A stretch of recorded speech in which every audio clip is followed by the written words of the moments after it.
Hello बच्चों, let's read the following question. A mild steel wire of length 2L and cross-sectional area A is stretched well within elastic limit horizontally between two pillars. Two pillars के between horizontally हमने क्या किया, एक wire को जिसका length है 2L and cross sectional area A है उसको स्ट्रेच किया है. A mass M is suspended from the midpoint of the wire.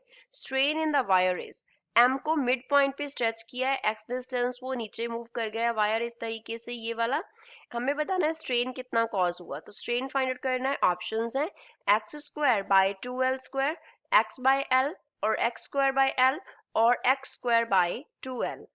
First of all, we will talk about the key concept used in the question. इस question में क्या की concept हम apply करेंगे.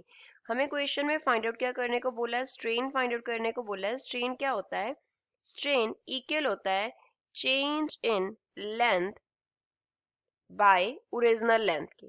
चेंज इन लेंथ कितना हो रहा है एंड अपॉन में क्या होता है ओरिजिनल लेंथ कितना था, that is equals to that ratio is equals to strain. अब क्वेश्चन में इस तरीके से हमारे पास क्या है, टू हॉरिजॉन्टल पिलर्स है, उनके बिटवीन हमने इस तरीके से वायर को क्या किया हुआ है, इस पॉइंट पे स्ट्रेच किया है. वायर का जो लेंथ है वो हमें कितना गिवन है, 2L गिवन है.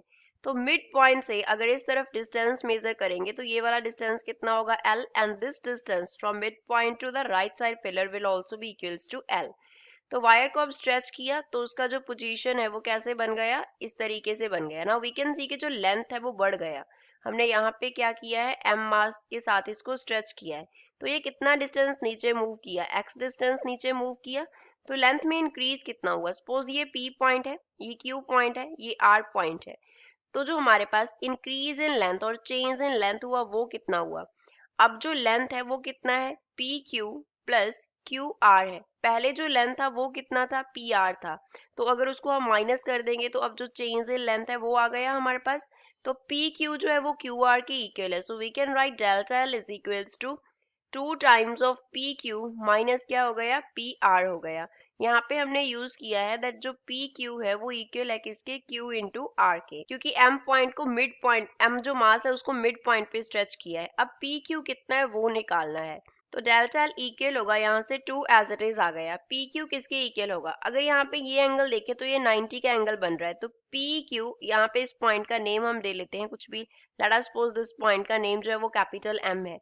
तो पी क्यू एम हमारे पास क्या बन रहा है, एक ट्राइंगल बन रहा है. ट्राइंगल पी क्यू एम में अगर हमें पी क्यू का स्क्वायर लिखना हो तो वो किसके इक्वल होगा, पी से लेके एम तक का स्क्वायर प्लस एम से लेके क्यू तक के स्क्वायर के इक्वल होगा. तो पी क्यू का स्क्वायर नहीं है, हमें पी क्यू लिखना है तो हम यहाँ पे क्या यूज कर लेंगे, स्क्वायर रूट यूज कर लेंगे. अब पी एम कितना है, एल के इक्वल है, तो यहाँ पे आ गया एल का स्क्वायर प्लस एम से क्यू तक का जो डिस्टेंस है वो एक्स है, तो यहाँ पे आ गया एक्स का square minus P R. P R कितना है हमारे पास, 2 टाइम्स ऑफ एल है. So from here we can write delta L change in length is equals to 2 into, अब यहाँ पे इसे लिख सकते हैं L square plus x square की पावर 1/2 माइनस क्या हो गया, 2L हो गया. From here we can write delta L is equals to 2 into, अब यहाँ से एल स्क्वायर कॉमन निकालें तो स्क्वायर रूट के साथ हमारे पास बाहर तो जस्ट एल आएगा, तो पहली टर्म में हमारे पास क्या रह गया, 1 रह गया, प्लस यहाँ पे आ गया x square upon L square का square root minus 2L. Binomial expansion की हम बात करें, बायनोमियल एक्सपेंशन, तो अकॉर्डिंग टू बायनोमियल एक्सपेंशन हमारे पास क्या होता है, जैसे 1 plus x raise to power n हो, तो यहाँ पे जो x है अगर वो 1 से बहुत ज्यादा लेस हो हमारे पास तो इसको हम क्या लिख सकते होते हैं, 1 प्लस एन एक्स लिख सकते होते हैं. If x is very very less than 1, अगर जो x है वो 1 से क्या हो, लेस हो, तब हम इस तरीके से ये एक्सपेंशन यूज करते हैं. नाउ x जो है वो l से बहुत स्मॉल है, जो x है वो क्या है, l से बहुत ही स्मॉल है, which means x upon l जो है वो क्या है, बहुत लेस है, किससे, 1 से लेस है. तो x square upon L square जो होगा that will also be very less than 1. Change in length की जो टर्म है हमारे पास उसमें 1 plus x square upon L square पे बायनोमियल अप्लाई कर सकते हैं, तो क्या बन गया 2L into 1 plus x square upon, अब क्या आ गया 2L स्क्वायर, इस तरीके से हो गया, माइनस क्या है 2L है. तो इसको इनसाइड अगर मल्टीप्लाई करें तो डेल्टा एल क्या बन जाएगा, 2 टाइम्स ऑफ एल प्लस 2 से 2 कैंसिल हो जाएगा, क्या रह जाएगा, एक्स स्क्वायर अपॉन एल रह जाएगा माइनस 2l, 2l से कैंसिल हो गया, तो जो डेल्टा एल है वो हमारे पास बन गया एक्स स्क्वायर अपॉन एल। इतना इंक्रीमेंट हो रहा है लेंथ में। पहले जो ओरिजिनल लेंथ था वो हमारे पास कितना था, सपोज एल नॉट, वो गिवन है इक्वल्स टू 2l।